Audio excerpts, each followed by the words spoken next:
안녕하세요. 김태민 목사입니다. 여러분 잘 지내고 계시죠? 저는 여러분에게 한 가지 생각할 거리를 나누면서 설교를 함께 나누려고 해요. 잘 들어보세요. 우리가 되게 부러워할 만한 사람이에요. 세계적으로 명예와 그리고 아주 유명한 인기 있는 사람의 이야기인데요. 그 사람은 유명한 모델이면서 패션 디자이너예요. 그뿐만 아니라 작가도 했고요. 그리고 화가도 했어요. 너무 유명한 사람이에요. 우리는 잘 모를 수가 있을 수도 있을 것 같아요. 하지만 들어보세요. 그녀의 이름은 인도의 유명한 크리시다 로드리게스예요. 잘 모르시죠? 근데 이런 사람들이 전 세계에 너무나 많아요. 근데 그녀가 다 가졌잖아요. 다 가졌는데 암에 걸려 임종 직전에 많은 사람들이 읽기를 바래서 글을 올렸다고 해요. 그녀는 이렇게 글을 남겼어요. 첫 번째, 나는 지구에서 가장 유명한 차를 갖고 있다. 그러나 나는 병원 휠체어에 앉아 있다. 두 번째, 나의 집에 다양한 디자이너의 옷과 신발, 장신구 등 비싼 물건이 많이 있다. 그러나 나는 병원에 하얀 환자복을 입고 있다. 세 번째, 은행에 아주 많은 돈을 모았다. 그러나 지금 내 병은 침대 하나만 의지에 누워있다. 네 번째, 나의 집은 왕궁처럼 크고 대단한 집이다. 그러나 나는 병원 침대 하나만 의지에 누워있다. 여섯 번째입니다. 다섯 번째 건너뛸게요. 나는 유명한 옷 디자이너였으며 계약 체결 때 나의 이름으로 사인을 했다. 그러나 지금은 병원에 진단 검사지에 사인하고 있다. 이것 말고 더 있는데요. 그 문장 가운데 그러나 라고 또 시작되고 있죠. 이 여성은 나이가 아주 많아서 노쇠한 게 아니었어요. 그래서 암에 걸린 게 아니었다는 것이죠. 운이라는 거 이야기하잖아요. 운이 없어서 걸린 것도 아니에요. 이 일은 모든 인간에게 찾아온 죽음이라는 것이죠. 이것을 이상히 여길 필요 없다는 것이에요. 왜? 모든 사람은 죽으니까요. 하지만 사람은 죽음 앞에서 절규하죠. 그게 진리예요. 그녀보다 더 많은 것을 누린 솔로몬 왕은 전도서에 이렇게 기록하였어요. 전도서 12장 7절 이하입니다. 육체가 본래 왔던 흙으로 돌아가기 전에 영이 그것을 주신 하나님께로 돌아가기 전에 그분을 기억하여라. 전도자가 말한다. 허무하고 허무하도다. 모든 것이 허무하다. 솔로몬도 이 유명한 사람들과 같이 어깨를 나란히 했죠. 어깨 위에 있을 수도 있죠. 더 많은 것을 누렸으니까. 이 솔로몬은 쾌락을 즐겼어요. 하고 싶은 대로 다 했어요. 왜? 권력도 있고 명예도 있고 없는 것이 없고 재력도 그 누구보다 많으니까요. 그리고 하나님 말고도 다른 신도 섬겼어요. 신앙적으로 해이해지기 시작했고 나태해지기 시작했고 여인들을 보면서 여인들과 그 주변 왕국들에 있는 그 공주들을 데려와 이제 정략 결혼을 맺었죠. 권력을 유지하기 위해서 하나님을 의지하지 않고 나태해진 거예요. 하고 싶은 대로 다 했어요. 그가 모든 것을 다 즐겼잖아요. 그의 끝에 다가갈 때 그는 이렇게 고백한 것이죠. 헛되고 헛되다, 허무하다, 허무하고 또 허무하다. 이 히브리어 헤벨이 있잖아요. 헤벨인데요. 허무가 헤벨인데요. 헛됨, 무의미함을 의미해요. 전도서에서 헤벨이라는 이 단어가 많이 사용되어졌는데 헛되다는 것이 있죠. 또한 헤벨은 창세기 4장에 등장하는 아벨의 이름이기도 해요. 아담과 하와가 둘째 아들이었잖아요. 가인이 있고 두 번째 아벨이 있죠. 그 이름을 허무함, 덧없는 인생이라는 것을 말하고 있다는 것이죠. 아담이 지었겠죠. 인생 참 덧없다, 허무하다. 하나님을 떠나니 이렇게 허무하다는 것을 의미해요. 인간 존재 자체가 허무하다는 것을 인류의 시작인 조상들 모두 알았어요. 우리 DNA에도 인생이 허무하다는 그 DNA가 있을 것이죠. 너무 더워서 이제 휴가를 가시잖아요. 뭐 바다를 떠나시고 뭐 계곡을 가시고 워터파크를 가실 텐데 아이들과 해수욕장을 이렇게 가보면 저는 그 허무함이 너무 잘 느껴지더라고요. 아이들이 해수욕장에서 뭐 스노클링도 하고 그리고 뭐 튜브를 타고 이제 헤엄도 치고 뭐 다이빙도 하고 뭐 다양한 것을 해요. 그 중에서 해수욕장의 그 어린아이들의 꽃은 모래놀이죠. 해수욕장에서 모래성을 쌓을 때 자기 성 만들 때 너무 즐거워하더라고요. 너무 집중을 해요. 만약에 이 모래성 쌓는 모래성 쌓는 일이 대회였으면 달라졌을 거예요. 대회? 어떠한 상금을 쟁취하기 위한 모래성 쌓기가 해변에서 이루어진다고 생각해 보세요. 거기는 부모도 나설 것이고 부정과 그리고 눈치, 그 전략 이런 것들이 막 들어갈 것이에요. 왜? 쟁취하기 위해서, 상금을 쟁취하기 위해서. 모든 아이들이 즐겁게 쌓는 게 아니라 경쟁 속에서 이 모래성을 쌓겠죠. 그러나 그 모래성이 높은 파도 앞에서 다 무너지고 사라져요. 모래성 만드는 게 그렇잖아요. 모래놀이가 그렇잖아요. 해변 앞에서. 그게 인생이에요. 아이들이 학원을 가고 아이들이 열심히 스펙을 쌓기 위해서 포트폴리오를 만들고 그리고 어학연수를 가고 열심히 경쟁을 하잖아요. 인류 속에서. 근데 높은 파도가 한번 휩쓸리면 끝나버린다는 거예요. 이게 인생이고 헤벨이라는 것이죠. 삶에 집중된 모든 것들이 죽음의 파도가 덮쳐오면 다 쉽게 무너져요. 아무것도 nothing, 아무것도 아닌 존재가 되는 게 인간이고 모든 생물체라는 것이죠. 이사야 34장은 모든 열방을 향해 들으라, 들으라, 들으라 말씀하고 있어요. 무엇이죠? 강조하는 거예요. 반복하는 것은 강조한다는 뜻이죠. 인생의 죽음 앞에서 허무한 것을 듣지 않아서예요. 열심히 노력했잖아요. 최선을 다하면서 살았어요. 자기만의 스펙을 쌓으려고 노력을 했어요. 그 시간을 위해서 얼마나 아픔이 있었을까요? 고통이 있었을까요? 말하지 못하는 그 눈물이 있었을까요? 하지만 하나님은 말씀하세요. 그것과 상관없이 너희들 들으라는 것이죠. 말씀하세요. 듣지 못하는 세상, 자기 집중에 빠져서 질주하는 세상 속에서 말씀하세요.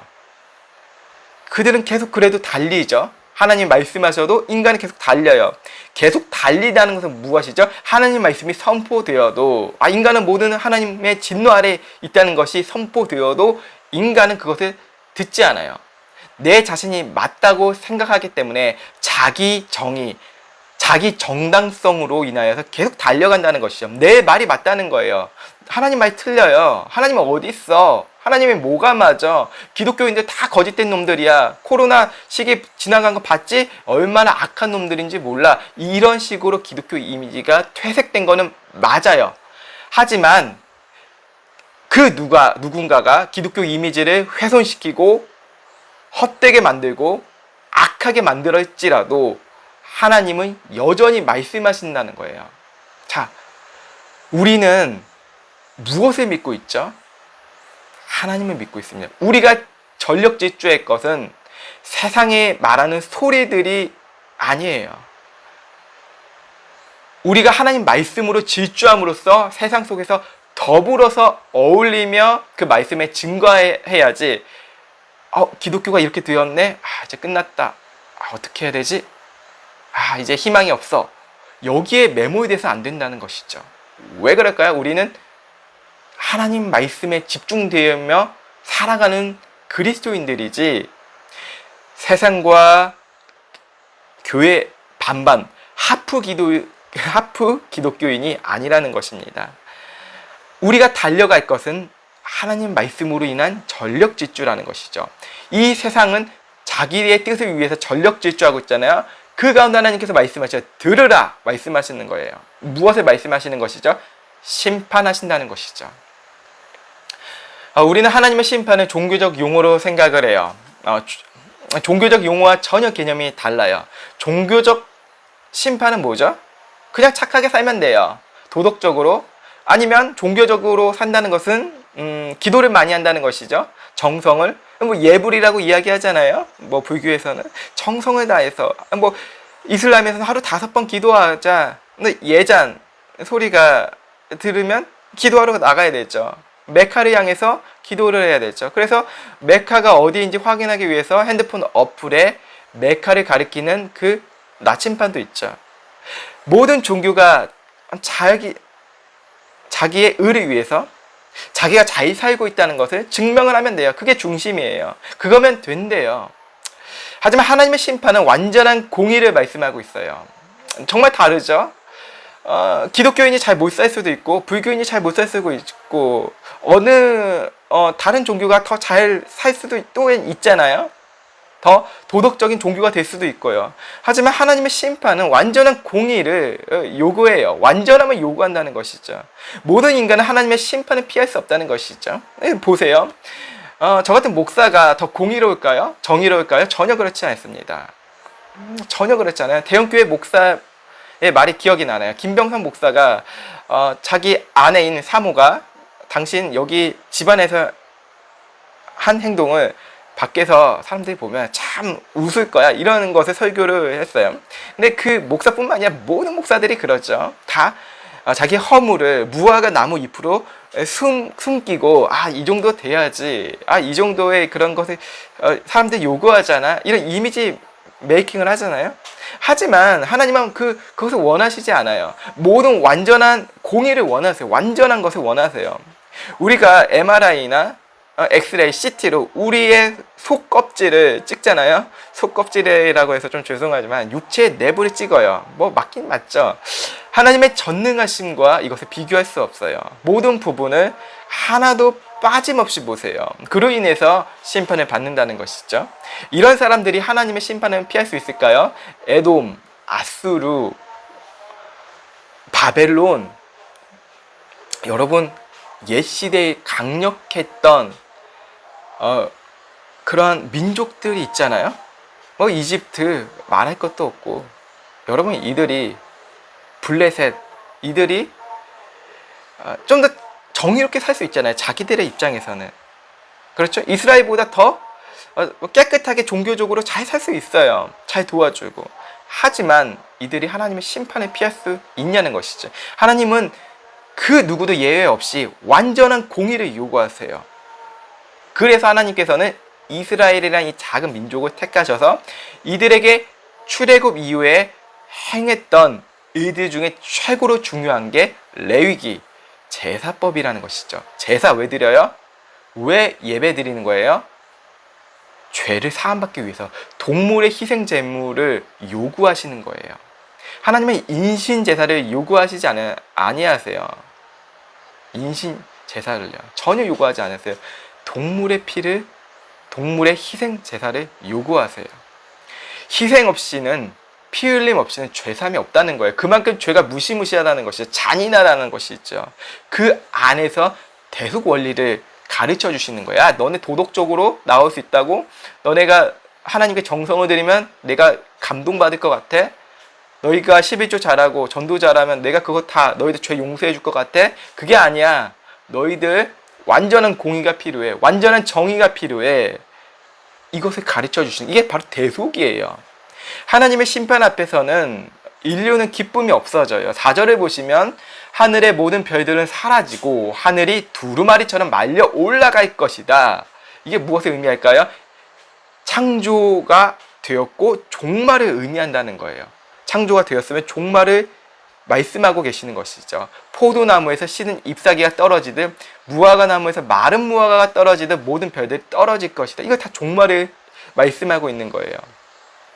여러분, 그 누구 하나도 이 땅에 태어나면요, 어떤 사람은 자기가 창조되었다고 이렇게 이야기하는데, 뭐 부모님으로 인해서 창조되었다 이렇게 얘기하는 사람도 있어요. 근데 하나도 빠짐없이 어떻게 태어났던 간에 다 인간은 종말을 느끼고 있다는 것이죠. 짧게 태어난 어린이조차도 인생에 대해서, 죽음에 대해서 느끼고 있다는 거예요. 하나님을 떠나 영원함이 상실되었죠. 영원함이 없잖아요. 우리 인생에서 뭐 좀비도 영원함이 있는 것이 아니라 영하긴 하지만 뭐 모든 생명체는 영원함이 없죠. 하지만 거기 인간은 또 그 영화 안에서 영원함을 갈망하잖아요. 영원함이 있다. 뭐 다른 세계가 존재하고 영원한 세계가 있다. 이것을 갈망하고 있어요. 영화에서, 드라마에서, 소설에서 다 보여주고 있죠. 성경에서 포도나무와 무화과는 기쁨을 상징하는 것 잘 아시리라 믿어요. 그 나무들이 사라지고 모든 별들이 떨어지는 것은 하나님의 심판으로 종말을 의미하죠. 3절을 보십시오. 그들 가운데 살해당한 시체들은 밖으로 던져져서 그 시체들은 악취를 내고 산들이 그 피에 흠뻑 젖어 녹아내릴 것이다. 5절을 볼까요? 내 칼이 하늘에서 마실 만큼 마셨으니 보라, 이제 에돔을 치러 내려오고 있다. 그들을 심판에 완전히 멸망시키려고 내려오고 있다. 하나님을 떠난 인류는 악의 문제로 늘 신음을 해요. 죄와 악의 문제죠. 그 악의 문제는 서로를 사륙하고는 그 더러운 인류의 역사들을 만들어내요. 지금도 끊임없이 갖은 전쟁으로 인하여서 피해를 보고 희생을 당하고 죽고 있죠. 이 모든 것이 하나님의 심판 아래에 있는 인류가 벌인 악행들이라는 것입니다. 5절에 자세히 보시면 에돔 민족이 등장해요. 에돔 민족은 에서의 후손이에요. 야곱과 에서, 쌍둥이잖아요. 쌍둥이 형 에서를 이야기해요. 에서는 행위적인 것을 되게 중시하는 사람이잖아요. 힘을 되게 중요시하죠. 이 에돔 민족은 하나님을 반 믿고 다른 신도 반 믿었어요. 하프 하나님의 백성이라는 것이죠. 반반. 근데 반반으로 믿을 수 없잖아요. 근데 우리의 모습들의 실상을 보면 하나님도 섬기고 돈도 섬기는 사람들 많고 하나님을 섬기고 명예를 섬기는 사람들도 있고 하나님을 섬기고 또 다른 것을 섬기는 사람들도 많아요. 인류 전체가 그래요. 하나도 빠짐없이요. 아무리 내가 유명한 사람이라고 하여도 한쪽에서는 다른 것들을 또 뒤에 몰래서 행하고 있다는 것이죠. 에서가 자기의 힘을 의지하며 살았듯이 그들의 후손도 자신의 힘을 의지하며 살았어요. 여러분, 사람에게 하나님을 신뢰한다고 하잖아요. 이 에돔 민족이 하나님을 신뢰한다는 건 겉포장일 뿐이고 실제로는 자신의 힘을 의지했다는 것이죠. 자신들의 힘을 의지하는 인류를 대표적으로 에돔을 이 이사야서 34장에서는 기록하고 있는 것이에요. 자신의 힘을 의지할수록 여러분 잘 아시잖아요. 우리가 설교로 나누었죠. 계속해서 타인을 괴롭히는 것을 알 수가 있다는 것이죠. 이웃을 사랑할 수 없어요. 자기의 힘을 의지하는 사람들 이웃을 진정으로 사랑할 수 없어요. 이웃에게 군림하는 것밖에 되지 않아요. 얼마나 인간이 약하냐면 자원봉사하러 가잖아요. 저 사람들 향해서 따뜻한 마음으로 행했다고 하지만 내가 힘이 있으니까 저 사람 봐주는 거야. 이런 식으로 깊은 마음에 내재되어 있다는 것이죠. 그것이 바로 자기의 힘을 의지한다는 거예요. 하나님을 믿는 것은 자기의 죽음을 해결할 수 없다는 것을 믿는 것이에요. 죽음에 대해서 깊게 생각할 수 없다는 것이죠. 노화나 질병의 문제가 아니에요, 여러분. 이 죽음은 하나님 없이 살았던 비극을 생각하는 것이죠. 여러분, 인생을 지옥이라고 하는 것은 왜 하나님의 나라를 생각하지 못하고 하나님의 나라를 관계없이 살고 있기 때문이죠. 하나님 없이 살고 있다는 현장은 어디든 성역이 될 수 없어요. 뭐 신성한 곳이 없다는 것이죠. 교회도 마찬가지죠. 교회는 하나의 건물 덩어리잖아요. 하나님 없이 자기 힘으로 살아가고 있는 교회가 있다면 그곳은 하나님의 진노 아래 있는 장소가 될 수밖에 없다는 것이죠. 바리새인이나 서기관 및 대제사장들은 우리보다 더 뛰어난 사람들이었어요. 얼마나 율법적으로 흠이 없는 사람인데요. 여러분이 그들보다 율법적으로 낫습니까? 전혀 낫지 않아요. 이 성경 바울이 이야기하고 있어요. 그들보다 낫습니까? 나은 사람 한 명도 없어요. 예수 믿는 사람들 중에서 이 사람들보다 의롭게 산 사람들 전혀 없다는 것이죠. 뛰어난 사람이 없다는 거예요. 그들은 어떻게 생각했죠? 스스로 안전해 있다고 믿어왔어요. 그들은 예배를 드렸어요. 성전이 있어요. 너무 놀랍죠? 하지만 예수님께서는 그들을 향해서 독사의 자식이라고 말씀하셨고 회칠한 무덤이라 말씀하셨고 저 성전 무너질 거야 말씀하셨습니다. 무엇이죠? 하나님의 진노 아래 모든 인간이 놓여져 있다는 것입니다. 예수님께서는 그 저 성전을 향해서 자신이라고 가르치셨어요.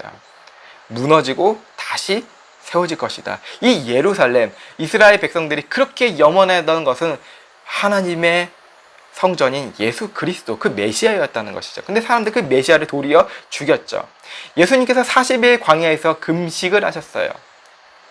40일. 이 금식은 기도원에 가는 그 금식과 달라요. 40일 금식했다고 자랑하는 목사들이 있는데 전혀 자랑할 게 없어요. 쑥스러운 것이죠. 거저 했습니다. 겨우 했습니다. 이 정도 이야기하죠. 난 40일 금식이었습니다. 얼마나 역겨운지 몰라요. 왜 역겨워요? 예수님처럼 될 수 있다는 그런 다른 사람보다 내가 힘이 이 정도 있다, 영성이 있다는 것을 의스대려는 거예요. 그 누구도, 저를 포함해서 그 누구도 하나님 앞에 예수 그리스도 없이 나아갈 수 없다는 것을 의미해요. 예수님밖에 없어요. 우리 중보는 예수 그리스도밖에 없어요. 완전한 공의를 세우신 분은 예수 그리스도예요. 예수 그리스도의 완전한 공의가 없는 그 현장이 사륙의 현장이고 죽음의 현장이고 악귀가 돌아다니는 그 현장 같은 곳이 바로 그 현장이에요. 이 금식의 문제는 무엇을 의미할까요? 예수님은 40일 동안 이 금식 기도원에 간 것이 아니죠. 물도 없는 곳이에요. 음식도 없어요. 미음도 없는 곳이죠. 모든 들짐승들이 널려 있는 광야예요. 안전한 곳에서 금식 기도할 수 있잖아요. 하지만 들짐승이 있는, 여러분 호랑이가 있고 사자가 있고 늑대가 있는 그런 곳에서, 여러분 에버랜드 한가운데 그 사파리 월드에서 금식한다고 생각해 보세요. 여러분 진짜 금식, 이게 진짜 금식이에요, 여러분. 기도원에서 40일, 20일 금식 기도했습니다.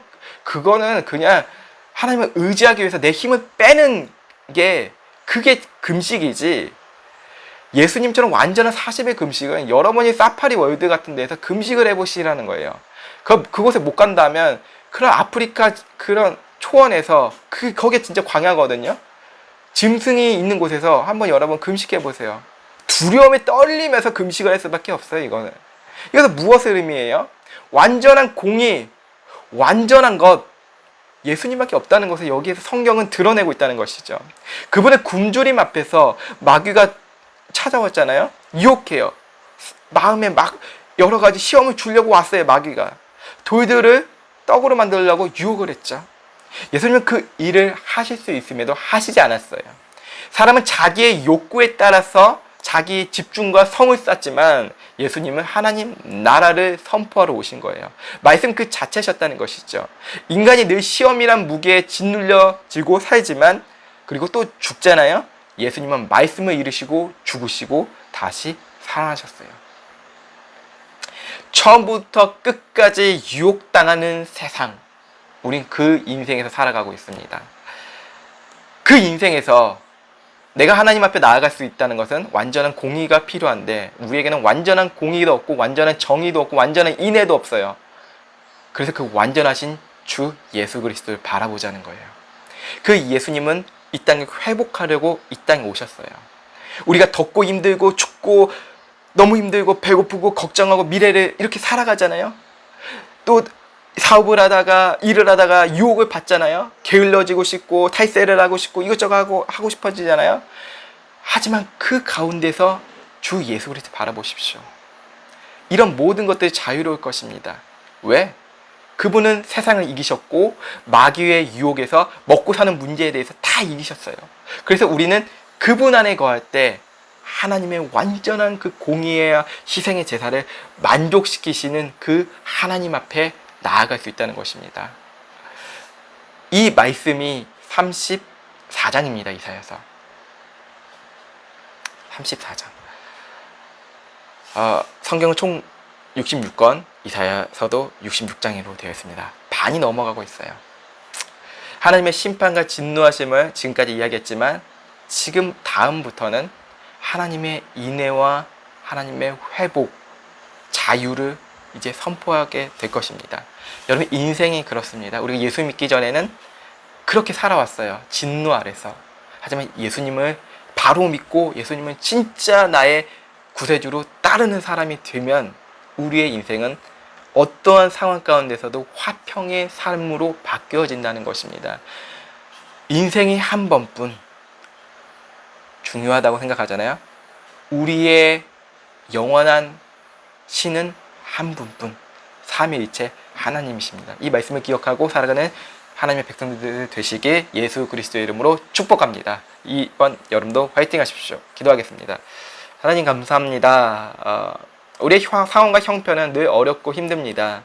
하지만 그 가운데서도 우리 주 예수 그리스도를 인하여서 즐겁고 행복합니다. 하나님, 우리가 예수님을 더 깊이 묵상할 수 있도록 이끌어 주시옵시고 성령 충만함으로써 살아가는 우리 될 수 있도록 함께하여 주시옵소서. 우리의 힘이 아닌 하나님의 그 위대하시고 높으신 힘으로 살아가게 도와주옵시고 우리가 민족과 문화와 그런 환경을 뛰어넘어 하나님께서 주신 그 만나의 양식, 메추라기의 양식으로 살아갈 수 있도록 주님 함께하여 주시옵소서. 감사하며 살아계신 예수 그리스도의 이름으로 간절히 기도드립니다. 아멘.